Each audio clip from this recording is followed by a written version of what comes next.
और जो मेरे बड़े भाई पवन भैया, वो भी मेरे कहीं ना कहीं हम दोनों के प्यार से एक दूसरे को हम लोग बड़ा किए हैं। उनको देखकर मैं बड़ा हुआ हूँ यार। आप ऐसी हरकतें मत करो। फैन होने का मतलब ये नहीं होता है कि आप किसी को गाली दो। ये कौन सा फैन है भाई? आप गाली दे दोगे तो मैं आपको बहुत प्यार करूंगा? जी सॉरी, नहीं।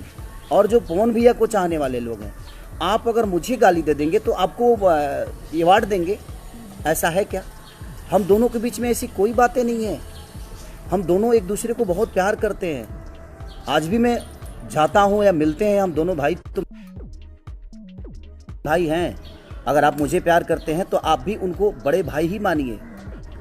उस इंसान ने भोजपुरी के लिए बहुत कुछ दिया है और आप बहुत कुछ देने वाले हैं। वो आप ऐसी हरकतें बिल्कुल ना करें। जीवन में देखिए, गार्जियन ही होता है। वो कहीं ना कहीं मेरे गार्जियन है यार। उनको देखकर मैं बड़ा हुआ हूँ। मैं छोटा था तो उस आदमी को अपना आदर्श बना के मैं यहाँ तक पहुँचा हूँ यार।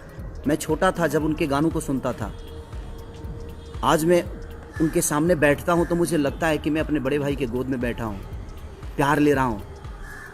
और आप लोग उनका नंबर आप फेसबुक पे डालते हो, मेरा नंबर उनके फैन जो हैं वो फेसबुक पे डालते हैं। क्यों? हम दोनों को आप लड़ा दोगे और हम लड़ जाएंगे? ऐसा तो है नहीं। वो बड़े भाई हैं, बड़े भाई ही रहेंगे मेरे। आपके कहने से मैं उनको कुछ नहीं बोल सकता और आपके कहने से वो मुझे कुछ नहीं बोल सकते, क्योंकि हमारे अंदर एक सम्मान की भावना है एक दूसरे के प्रति। वो आदमी मुझे अपने बेटे की तरह मानता है और उनका हूँ भी मैं, क्योंकि मैं बहुत छोटा हूँ उनसे।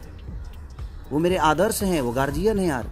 प्लीज़, अगर आप मुझे प्यार करते हैं, अगर थोड़ी सी भी आपको लगता है कि नहीं यार हम खेसारी को प्यार करते हैं, तो आप उनके भी गाने को सुनो, उनको भी प्यार दो। वहाँ आप पवन सिंह को मत सुनो, वहाँ भोजपुरी को सुनो। यहाँ आप खेसारी को मत सुनो, वहाँ भोजपुरी समाज के लिए सुनो।